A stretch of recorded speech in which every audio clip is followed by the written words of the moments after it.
نحمده ونصلي على رسوله الكريم أما بعد فأعوذ بالله من الشيطان الرجيم بسم الله الرحمن الرحيم السلام علیکم ورحمۃ اللہ وبرکاتہ۔ الحمد للہ رب العالمین۔ ہم آج سورۃ البقرہ کی آیت نمبر 6 کو دیکھیں گے۔ جیسے کہ پہلے تمام متقیوں کی ہدایت اور پھر صفات کا ذکر ہو رہا تھا، اب یہاں پہ نبی اکرم صلی اللہ علیہ وسلم کے حوالے سے کچھ ان لوگوں کا ذکر کیا جا رہا ہے جو کہ ایمان لانے کے باوجود ایمان پر نہیں ہوتے، کفر کرتے ہیں کیونکہ ان کے دلوں میں کفر کی انتہا ہو چکی ہے۔ تھوڑا سا پہلے لفظی معنی کو دیکھتے ہیں۔ ان الذین کفروا، جن لوگوں نے کفر کیا، انکار کیا، سواؤن برابر ہے، علیہم ان کے لیے، اانذرتہم چاہے ان کو آپ ڈرائیں یا نہ ڈرائیں، ام لم مطلب کہ برابر ہے ان کے لیے، تنذرہم کہ وہ نہیں کہنا مانیں گے، نہیں فرما بردار ہوں گے، لا یؤمنون وہ ایمان ہی نہیں لانے والے۔ یہ ہو گیا اس کا مختصر سا لب لباب۔ لفظی معنی کو دیکھنا بہت ضروری ہوتا ہے ایک ایک حرف کے ساتھ۔ اس کا فائدہ یہ ہوگا کہ آپ کو سمجھ آ جائے گی کہ اس کا معنی سے ہی اندازہ لگایا جا سکتا ہے کہ کیا ذکر چل رہا ہے۔ ان الذین، یقیناً، یہاں پہ گارنٹی دی جا رہی ہے، یقیناً بے شک، ان الذین جن لوگوں نے، کفروا کفر کیا، کفر میں نے بتایا انکار کرنا یا کفر کرنا، ماننا ہی نہ، سواؤن برابر ہے ان کے لیے، انہیں کوئی فرق ہی نہیں پڑتا، ان کے لیے برابر ہے، علیہم ان پر، انذرتہم آیا آپ، کون؟ نبی کرم صلی اللہ علیہ وسلم کا ذکر ہو رہا ہے کہ آپ انہیں ڈرائیں، سمجھائیں، بتائیں، ام یا لم یا نہ، ام کا مطلب ہوتا ہے یا کہ یہ بات مانے یا نہ مانے، لم نہیں، تنذرہم آپ نے ڈرایا ان کو سمجھایا ان کو، لیکن لا نہیں، یؤمنون وہ ایمان بالکل نہیں لائیں گے۔ نبی کرم صلی اللہ علیہ وسلم سے مخاطب ہو کے یہ آیت بیان کی جا رہی ہے۔ اس کا انشاءاللہ شان نزول بھی میں آپ کے ساتھ ایکسپلین کر رہی ہوں۔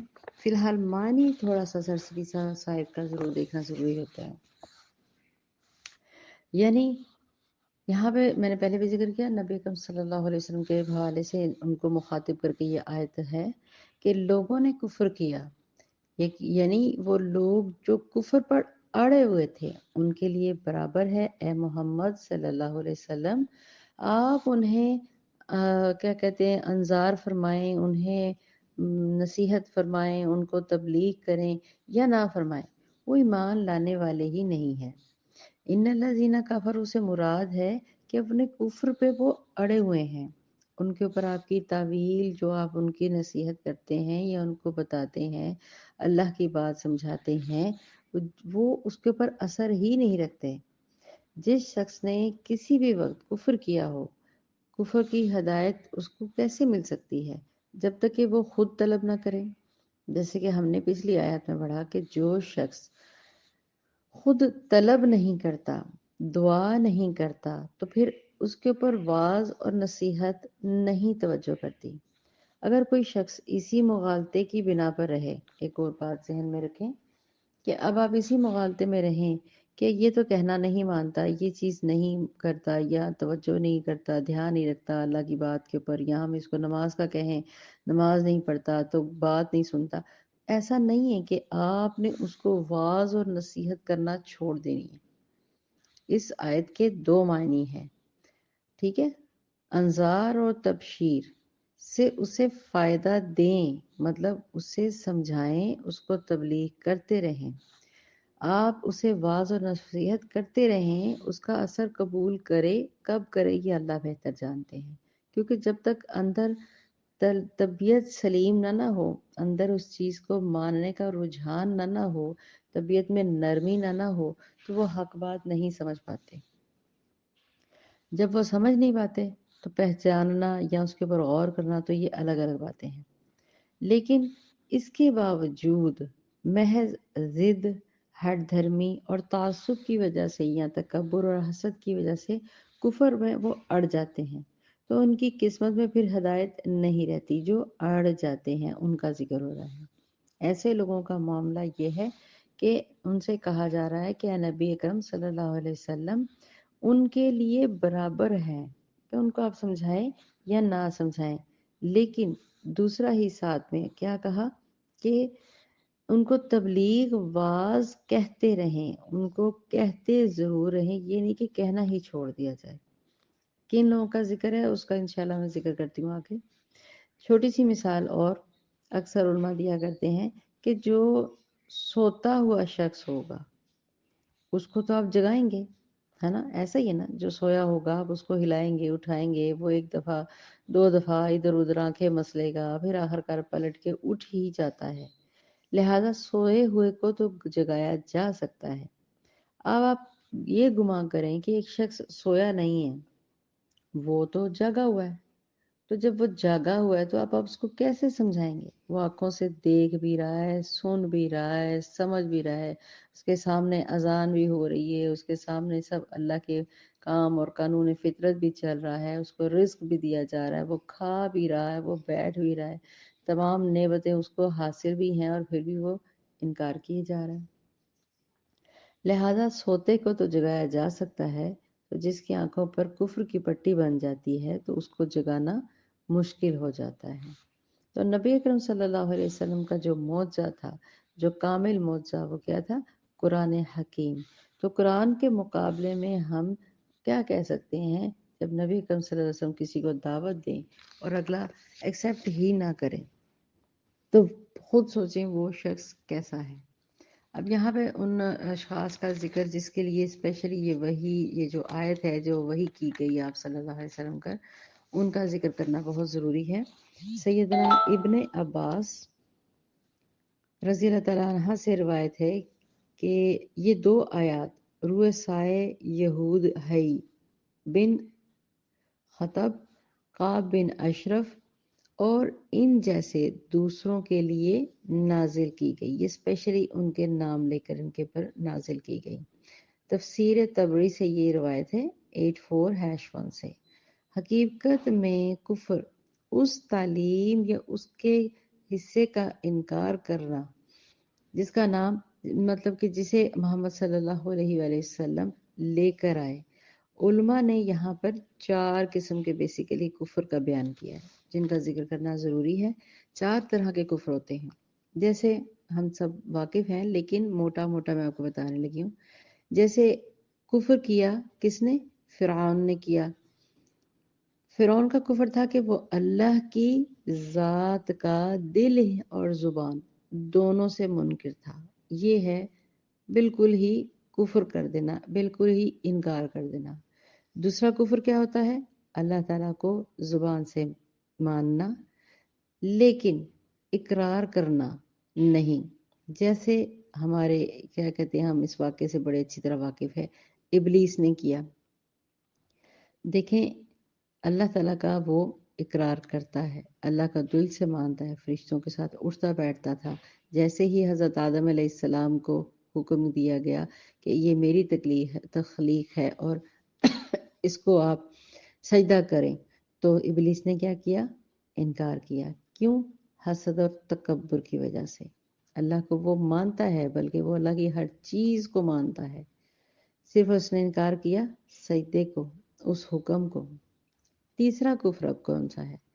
تیسرا کفر ہے جو دل اور زبان دونوں سے اللہ تعالیٰ کو ہم کہنا تو مانتے ہیں، اللہ تعالیٰ کی بات تو سنتے ہیں، جانتے ہیں، لیکن اس کا حکم ماننے سے ابو طالب جیسے کہ اہل کتاب کا کفر اس نے کیا۔ ابو طالب تھے نا، انہوں نے کیا کیا؟ اللہ تعالیٰ کی بات بھی جانتے تھے، مانتے بھی تھے، پھر بھی کیا کرتے تھے؟ کتاب کو نہیں تھے مانتے ابو طالب۔ چوتھا کفر منافقین کا ہے۔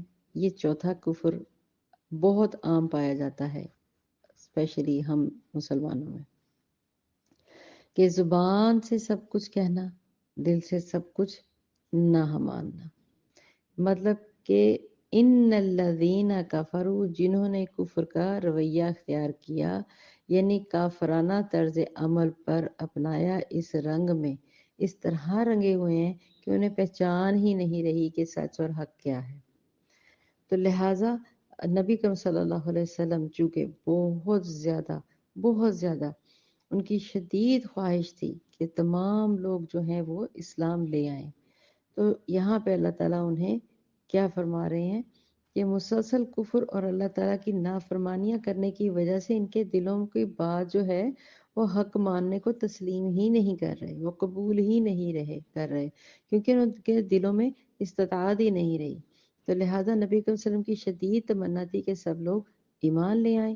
اس مقصد کے لیے آپ صلی اللہ علیہ وسلم شدید کوششیں کرتے تھے، اپنے آپ کو حتیٰ کہ گھلاتے رہتے تھے، غم کرتے تھے، دکھ کرتے تھے، پریشان ہوتے تھے۔ اس لیے آپ صلی اللہ علیہ وسلم پر وحی کے ذریعے یہ واضح کر دیا گیا کہ ایمان ایسے لوگوں کے نصیب میں نہیں ہے۔ اس آیت میں نبی کریم صلی اللہ علیہ وسلم کو ان کی اس قوم کے جھٹلانے پر بیسیکلی تسلی دی جا رہی ہے کہ محمد صلی اللہ علیہ وسلم ان پر حسرت نہ کریں، نہ ان کے ایمان کی امید اور نہ ان پر ملامت کریں، ٹھیک ہے؟ مطلب کہ تبلیغ کرتے رہیں، ایسا نہیں ہے کہ ہم تبلیغ کرنے سے رک جائیں۔ جو لوگ بات نہیں مانتے، ایسا نہیں ہے۔ یہاں پہ لفظ آیا ہے سواؤن علیہم، اسپیشلی یہ لفظ آیا گیا ہے، اس کے معنی کہ کافروں کے لیے انداز بالکل فضول ہے اس طرح کرنا، ان کو تبلیغ کرنا، کیونکہ وہ حق کو ادا کرنے کو سمجھ ہی نہیں پا رہے۔ سواؤن علیہم کہ ان کے حق میں آپ جتنی بھی تبلیغ کریں، جتنا بھی سمجھائیں ان کو، وہ برابر ہیں۔ نصیحت یا ناصح کے لیے لازمی ہے کہ ہر حال میں مفید ہو۔ آپ جس کو مخاطب کر رہے ہیں، جس کو آپ کہہ رہے ہیں، وہ قبول کرے یا نہ کرے، وہ تبھی قبول کرے گا جب اس کے دل میں تھوڑی سی بھی نرمی آپ کی بات سن کے آخرکار آ ہی جاتی ہے۔ جو دل نرم ہوتے ہیں ان کو اللہ تعالیٰ نرم کر دیتے ہیں۔ تو یہ نہیں ہے کہ آپ نے ان کو تبلیغ کرنا چھوڑ دینی ہے، لیکن یہ چند لوگ ہیں جو بالکل کہنا نہیں ماننے والے۔ اس آیت میں ازلی جو کافر ہیں ان کے لیے رسول صلی اللہ علیہ وسلم کی نصیحت، واعظ کرنا اور نہ کرنا دونوں برابر قرار دیے گئے ہیں۔ یہ ان کو حضرت محمد صلی اللہ علیہ وسلم کے لیے ہے، ٹھیک ہے؟